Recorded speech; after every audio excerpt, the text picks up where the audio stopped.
یہ کائنات کا سب سے پہلا گناہ تھا، یہ کائنات کا انسان کی طرف سے سب سے پہلا لفظ۔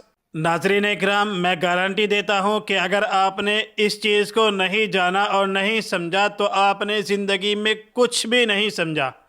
یعنی میں بات کرنے والا ہوں کہ انسانی زندگی کی شروعات کیسے ہوئی، یعنی حضرت آدم علیہ السلام کو اللہ تبارک و تعالیٰ نے کیسے بنایا۔ آج ہم اسی چیز پر وستار سے بات کریں گے، تفصیل کے ساتھ بیان کریں گے، بنے رہیے ویڈیو کے لاسٹ تک۔ دوستو، آج سے لاکھوں سال پہلے یہ زمین ایسی نہیں تھی جیسی اب ہے۔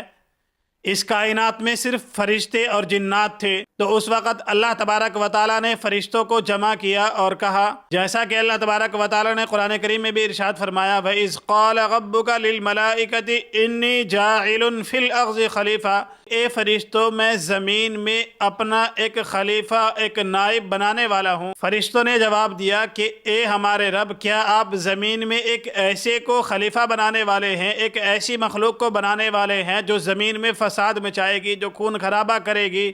فرشتوں کا یہ سوال کوئی اعتراض کی بنا پر نہیں تھا، بلکہ تجسس کی بنا پر تھا، کیونکہ فرشتے جانتے تھے کہ انسان سے پہلے اللہ تبارک و تعالیٰ نے اس کائنات میں جنات کو پیدا فرمایا ہے، اور جنات مخلوق نے بھی اس دنیا میں خون خرابہ کیا۔ اچھائی کے مادے کے ساتھ ساتھ فساد کا مادہ بھی ہے، تو ان کا یہ کہنا کہ کیا آپ ایسی مخلوق کو بنائیں گے جو اس دنیا میں، اس کائنات میں فساد کو مچائے گی، خون خرابہ کرے گی، یہ کوئی اعتراض کی بنا پر نہیں تھا۔ اور کہتے ہیں کہ ہم آپ کی تسبیح بیان کرتے ہیں، آپ کی پاکی بیان کرتے ہیں، لیکن اللہ تبارک و تعالیٰ نے فرمایا، انی اعلم ما لا تعلمون، کہ میں وہ جانتا ہوں جو تم نہیں جانتے۔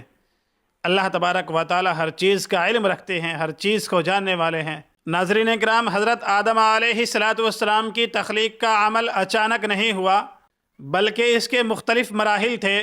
احادیث کے اندر آتا ہے کہ اللہ تبارک و تعالیٰ نے فرشتوں کو حکم دیا کہ زمین کے اندر سے الگ الگ کونوں سے مٹی کو اٹھایا جائے، ہر طرح کے رنگ کی مٹی اٹھائی جائے، سفید رنگ کی، کالے رنگ کی، سرخ رنگ کی، نرم اور زرخیز سخت مٹی، ہر طرح کی مٹی کو اکٹھا کیا گیا۔ اسی وجہ سے آدم کی اولاد میں کوئی گورا ہے، کوئی کالا ہے، کوئی سخت مزاج ہے، کوئی نرم مزاج ہے، الگ الگ طرح کے لوگ پائے جاتے ہیں، یہی اصل وجہ ہے۔ روایات کے اندر آتا ہے کہ اس مٹی کو گوندا گیا، طین لازب بنایا گیا، یعنی چپکنے والی مٹی۔ پھر اس مٹی کو ایک پتلے کی شکل دی گئی، جب وہ سلسال بن گئی، یعنی کھنکھناتی مٹی۔ مفسرین کہتے ہیں کہ وہ پتلا، حضرت آدم علیہ السلام کا وہ پتلا طویل عرصے تک ایسے ہی رہا۔ ابلیس جو فرشتوں میں رہتا تھا، بلکہ وہ فرشتہ نہیں تھا لیکن وہ فرشتوں میں رہتا تھا، عبادت کی وجہ سے وہ اس پتلے کے چاروں طرف گھومتا، لات مار کر دیکھتا اور یہ کہتا کہ یہ تو اندر سے خالی ہے، کھوکھلا ہے، میں اس پر آسانی سے قابو پا لوں گا۔ یعنی اس وقت تک حضرت آدم علیہ السلام کے پتلے میں روح بھی نہیں پھونکی گئی تھی، اس وقت ہی شیطان کے دل میں حسد آ گیا تھا۔ شیطان کہتا تھا کہ یہ تو اندر سے خالی ہے، کھوکھلا ہے، میں اس پر آسانی سے قابو پا لوں گا۔ لیکن اسے کیا معلوم تھا کہ اس خالی دکھنے والے ڈھانچے کے اندر اللہ تبارک و تعالیٰ کا قیمتی جوہر، یعنی روح الہی، اللہ تبارک و تعالیٰ اس میں روح پھونکنے والے ہیں۔ وہ لمحہ کتنا عظیم ہوگا کہ جب اللہ تبارک و تعالیٰ نے اس مٹی کے مجسمے میں روح پھونکی۔ روایات میں آتا ہے کہ جب حضرت آدم علیہ السلام کے سر میں روح داخل ہوئی تو ان کو چھینک آئی۔ اللہ تبارک و تعالیٰ کی طرف سے حضرت آدم علیہ السلام کو الہام ہوا کہ وہ الحمدللہ کہے۔ حضرت آدم علیہ السلام کو جیسے ہی چھینک آئی تو انہوں نے پہلا لفظ الحمدللہ کہا، تو اللہ تبارک و تعالیٰ نے اس کے جواب میں یرحمک اللہ کہا۔ یہ کائنات کا انسان کی طرف سے سب سے پہلا لفظ اللہ تبارک و تعالیٰ کی تعریف، یعنی تمام تعریفیں اللہ ہی کے لیے ہیں۔ جو انہوں نے الحمدللہ کہا، یہ اس کا ترجمہ ہے کہ تمام تعریفیں اللہ ہی کے لیے ہے۔ تو اس کے بدلے میں اللہ تبارک و تعالیٰ کا پیغام، اللہ تبارک و تعالیٰ کا جواب کہ یرحمک اللہ، اللہ آپ پر رحم فرمائے، یہی تھا۔ آدم علیہ الصلوۃ والسلام کی آنکھیں کھلی، ان کے جسم میں خون دوڑنے لگا، وہ ایک پتلا جو صرف مٹی کا پتلا تھا وہ گوشت پوشت ہڈیوں کی شکل میں پورا ایک انسان بن گیا۔ آدم علیہ الصلوۃ والسلام جب مکمل طور پر زندہ ہو گئے، ان کے پورے جسم میں خون دوڑنے لگا گوشت پوشت کی شکل میں۔ جب آدم علیہ الصلوۃ والسلام زندہ ہوئے تو حضرت آدم علیہ الصلوۃ والسلام کا قد تقریباً 7 ہاتھ یعنی 90 فٹ کے قریب تھا۔ ان کی خوبصورتی اتنی تھی کہ کائنات کا کوئی انسان بھی ان کا مقابلہ نہیں کر سکتا تھا۔ اللہ تبارک و تعالیٰ نے انہیں جنت کے لباس پہنائے اور انہیں وہ وقار عطا کیا کہ جس پر فرشتے بھی رشک کرنے لگے۔ ناظرین کرام، اب باری تھی فرشتوں کے اس سوال کے جواب کی کہ انسان فساد کیوں نہیں مچائے گا، تو اللہ تبارک و تعالیٰ نے حضرت آدم علیہ الصلوۃ والسلام کو تمام اشیاء کے نام سکھائے، تمام چیزوں کی خصوصیت بتائی اور تمام چیزوں کے پیچھے کی سائنس سکھائی۔ پھر اللہ تبارک و تعالیٰ نے فرشتوں کو جمع کیا اور کہا کہ اگر تم سچے ہو تو تم تمام اشیاء کے نام بتاؤ۔ تو فرشتے عاجز آ گئے اور کہنے لگے، اے ہمارے رب، ہم تو صرف اتنا ہی علم جانتے ہیں جتنا آپ نے ہمیں سکھایا۔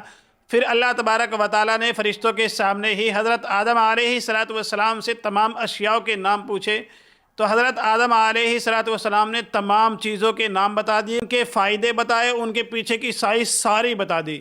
ناظرین کرام، یہاں ایک بہت بڑا سبق ہے کہ اللہ تبارک و تعالیٰ نے ثابت کر دیا کہ انسان کی فضیلت فرشتوں پر، تمام مخلوق پر صرف عبادت ہی کی وجہ سے نہیں بلکہ عبادت تو انسان سے زیادہ فرشتے بھی کرتے ہیں۔ انسان کی جو فضیلت ہے وہ علم کی وجہ سے ہے۔ علم ہی وہ طاقت ہے جو انسان کو کائنات کی ساری مخلوق پر برتری دلاتی ہے۔ جب آدم علیہ الصلوۃ والسلام کی علمی برتری ثابت ہو گئی تو حکم ربی ہوا، اللہ تبارک و تعالیٰ نے فرشتوں کو حکم دیا کہ آپ آدم علیہ السلام کو سجدہ کرے۔ یہ سجدہ کوئی عبادت کا نہیں تھا بلکہ یہ سجدہ صرف تعظیم کی وجہ سے تھا۔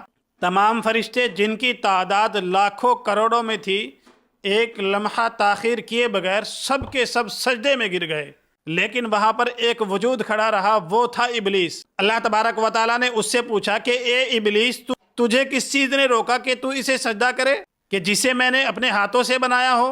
ابلیس نے جواب دیا کہ میں اس سے بہتر ہوں، تو نے مجھے آگ سے بنایا اور اسے مٹی سے بنایا، میں اس سے بہتر ہوں۔ ناظرین کرام، یہ کائنات کا سب سے پہلا گناہ تھا، یعنی تکبر، جو کہ ابلیس نے کیا تھا۔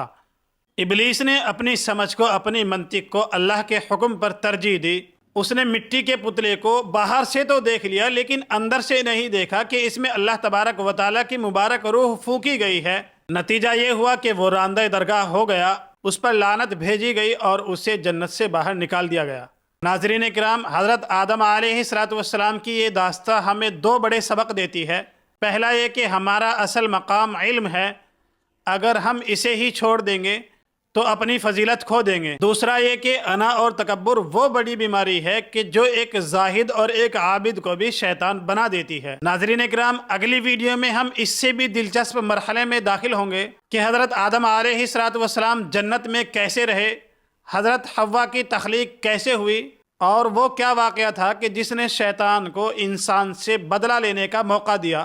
اگر آپ اسی سلسلے سے جڑنا چاہتے ہیں، اس سفر میں ہمارے ساتھ رہنا چاہتے ہیں، تو اس ویڈیو کو لائک کریں اور چینل کو سبسکرائب کریں اور ویڈیو کو اپنے دوستوں تک بھی شیئر ضرور کریں۔ ملتے ہیں آپ کو نیکسٹ ویڈیو میں، اگلی ویڈیو میں، تب تک کے لیے خدا حافظ، السلام علیکم۔